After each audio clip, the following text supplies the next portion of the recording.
বন্ধুরা, এই সময়ে ভারতীয় বায়ুসেনা এক ভীষণই বড় সমস্যার মধ্যে দিয়ে যাচ্ছে, আর সেটা হলো ভারতীয় বায়ুসেনায় যুদ্ধবিমানের কমতি। কারণ ভারতকে একসঙ্গে দুই শত্রুর মোকাবিলা করতে হয়, যথা চীন ও পাকিস্তান। তাই টু ফ্রন্ট ওয়ারের জন্য যদি ভারতীয় বায়ুসেনাকে প্রস্তুত থাকতে হয়, তবে ভারতীয় বায়ুসেনায় মিনিমাম 42 স্কোয়াড্রন যুদ্ধবিমান থাকার প্রয়োজন আছে। আর বলে রাখি, প্রতি স্কোয়াড্রনটে 18টা যুদ্ধবিমান মজুদ থাকে। কিন্তু ভারতীয় বায়ুসেনায় যুদ্ধবিমানের মারাত্মক কমতি আছে, আর সেই কমতি পূরণ করার জন্য ভারতকে এখনও কম করে 180 থেকে 190টা যুদ্ধবিমান তার বায়ুসেনায় সামিল করতে হবে। এতগুলো যুদ্ধবিমান কিনতে প্রায় 35 থেকে 40 বিলিয়ন ডলার খরচ করতে হবে। আর সমস্যা শুধু পয়সারই না, সময়েরও।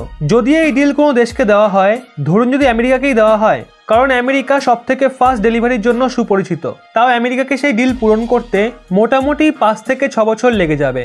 এক তো ভারতের হাতে সময় নেই, কারণ চীন অনবরত ভারতের চারিদিকে মিলিটারি বিল্ড আপ করছে। দ্বিতীয়ত যুদ্ধবিমানের কমতি রয়েছে, আর পয়সারও সমস্যা আছে, কারণ ভারত এত খরচা একসাথে করতে পারবে না।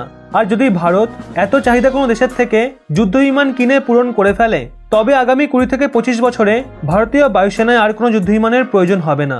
এদিকে ভারত নিজস্ব যে যুদ্ধবিমান বানাচ্ছে, তেজস MK2 বানাচ্ছে, AMCA বানাচ্ছে, এবং তার সাথে অরা প্রজেক্ট রয়েছে ভারতের, যেগুলো আগামী 5 থেকে 10 বছরের মধ্যে কমপ্লিট হয়ে যাবে। তাহলে তখন ওগুলোকে কোথায় সামিল করা হবে? আজ্ঞে হ্যাঁ, এই একটা বড় সমস্যা ভারতের জন্য তৈরি হতে পারে। আর সব পয়সা যদি কিনতেই খরচা করে দেওয়া হয়, তাহলে বানাবে কিভাবে? এই সব সমস্যার জন্য ভারতের একটা স্মার্ট সলিউশনের প্রয়োজন ছিল, আর ভারত সেই স্মার্ট সলিউশন বারো করে ফেলেছে, যা ভারতের সব সমস্যা মিটিয়ে দেবে। আজ্ঞে হ্যাঁ বন্ধুরা, ভারত এক এমন প্রজেক্ট নিয়ে চর্চা করছে, যার মাধ্যমে ভারত একদমই কম অ্যামাউন্টে সমস্ত চাহিদা পূরণ করতে পারবে। আসলে ভারত এখানে প্ল্যানিং এটা করছে যে পাকিস্তান ও চীনকে আটকানোর জন্য যে ভিন্ন ভিন্ন যুদ্ধবিমানের প্রয়োজন পড়বে, সেগুলো ভারত লিজে নেবে। যেমন ভারত সদ্যই আমেরিকার থেকে পিডিএটার ড্রোন লিজে নিয়েছিল, কারণ ওই ড্রোন ভীষণই দামি ছিল, আর ভারত সেটাকে চালিয়ে দেখতেও চেয়েছিল যে এর পারফরমেন্স কেমন। এখন ভারত এই প্ল্যানিং নিয়ে পুঙ্খানুপুঙ্খ বিচার করছে। ভারত নয় কিছু সংখ্যায় গ্রিপেন লিজে নিয়ে নিক, কিছু সংখ্যায় আমেরিকান F-18 সুপার হর্নেট লিজে নিয়ে নিক, আর বাকি চাহিদা আরও কিছু রাফায়েল লিজে নিয়ে পূরণ করে ফেলুক। এখানে একটা অসুবিধা আছে, ভারত যে যুদ্ধবিমানগুলো লিজে নেবে, সেগুলো ইউজেবল হবে, মানে সেগুলো একেবারে নতুন হবে না, পুরনো হবে।